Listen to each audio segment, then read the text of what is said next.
आदाब। लखनऊ डायरी में आपका सवाल है।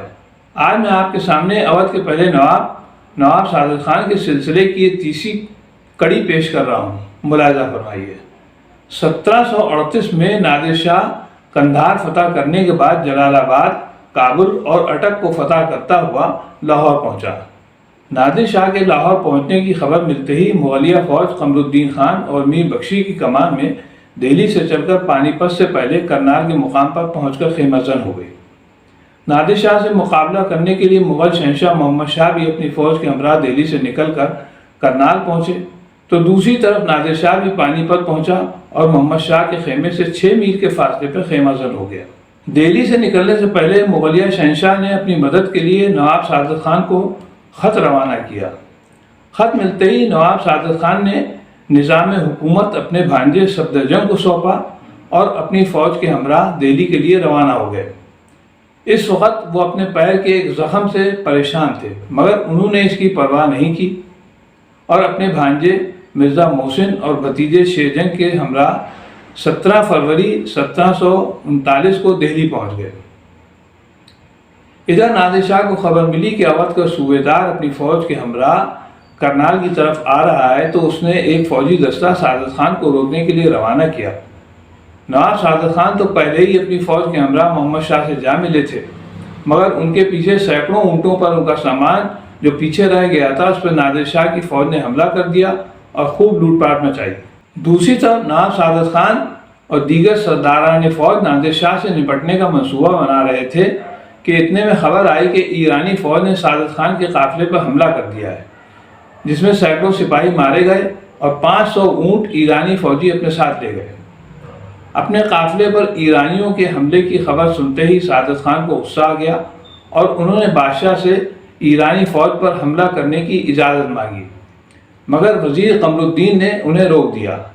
सादत खान ने वज़ीर की बात को अनसुना करते हुए 1000 सिपाहियों के हमरा ईरानी फौज पर हमला कर दिया।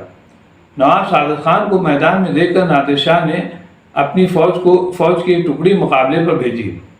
कुछ देर की लड़ाई में ईरानी फौज अपनी हिकमत अमली के तहत पीछे हटने लगी, तो सादत खान ने समझा कि ईरानी शिकस्त खाकर पीछे हट रहे हैं, जबकि ये एक उनकी फौजी चाल थी।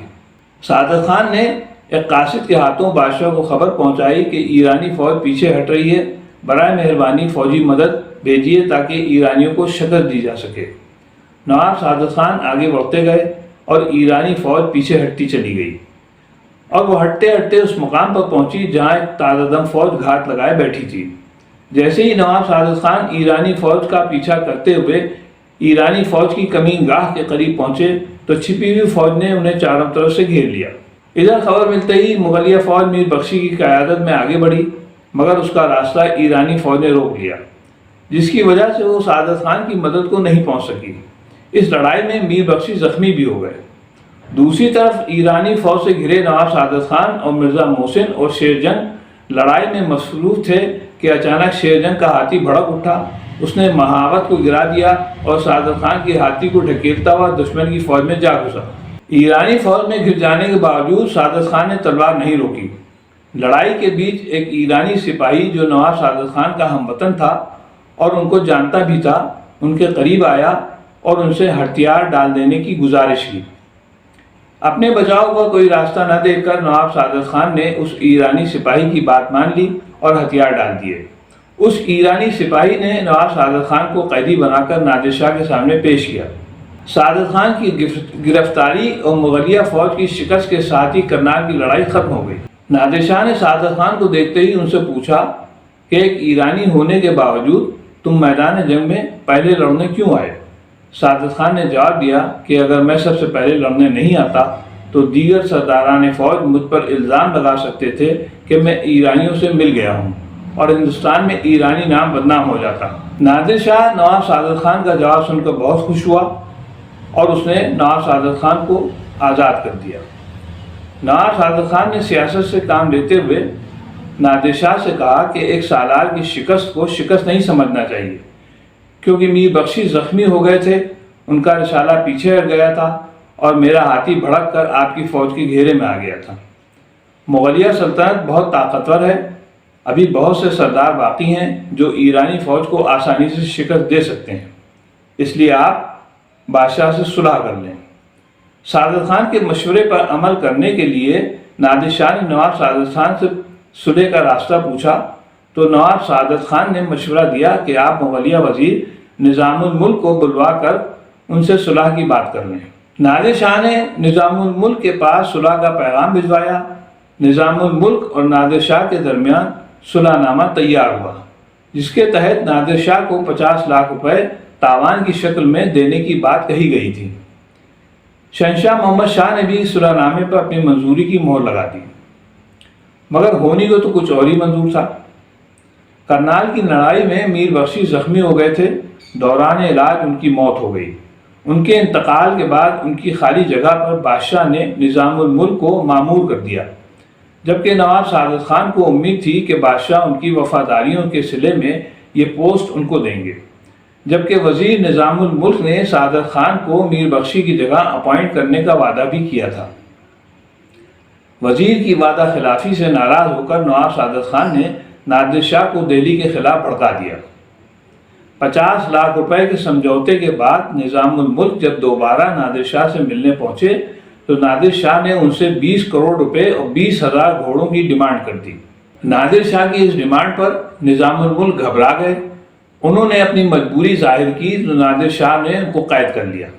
اس کے بعد نادر شاہ نے نظام الملک سے جبراً خط لکھوا کر بادشاہ محمد شاہ کو بھی بلوا کر قیدی بنا لیا۔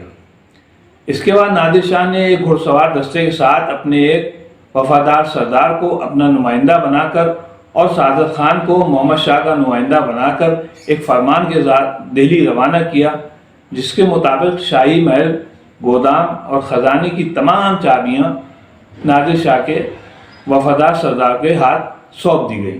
مارچ 1729 میں کرنال سے نادر شاہ اور محمد شاہ ساتھ ساتھ دہلی کی طرف چلے۔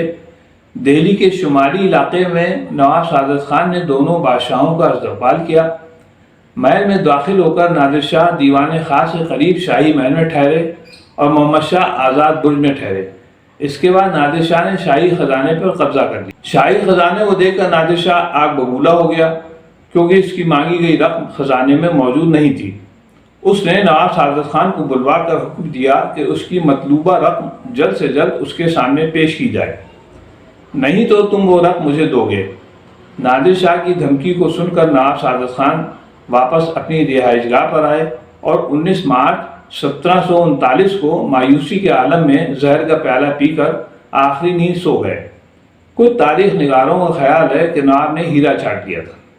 اس طرح اودھ میں نوابی حکومت قائم کرنے والے ایک بہادر جنگجو اور قابل سیاستداں نواب سعادت خان برہان الملک کا خاتمہ ہو گیا۔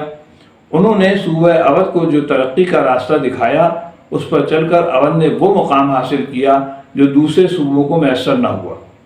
انتقال کے بعد انہیں شہر کے باہر ایک قبرستان میں دفنا دیا گیا، جہاں سے ان کی ہڈیاں ان کی بیٹی نے حکیم مرزا محمد کے ساتھ عراق روانہ کیں، جہاں ان کو روضہ امام حسین کی پشت پر دفنا دیا گیا۔ نواب سعادت خان کے انتقال کی جو وجہ بیان کی جاتی ہے وہ صحیح نہیں ہے، کیونکہ انہوں نے مغلیہ سلطنت کے استحکام کے لیے جتنی محنت کی اور جس طرح دلیرانہ انداز سے نادر شاہی فوج کا مقابلہ کیا، اس کے مقابلے ایک منصب نہ ملنے کی وجہ سے اپنی محنت کو ملیامیٹ کرنا اور خود اپنے ہاتھوں اپنے کو ہلاک کرنا ایک عقل مند بہادر جنگجو سردار کو زیب نہیں دیتا۔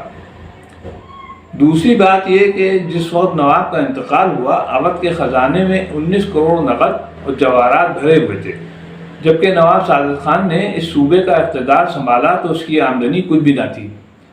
تو پھر دہلی کے خزانے میں نادر شاہ کو کچھ نہ ملا، حیرت کی بات ہے۔ جبکہ اورنگزیب کی موت کے 23 سال بعد بھی مغلیہ سلطنت ایشیا کی سب سے امیر سلطنت شمار کی جاتی تھی۔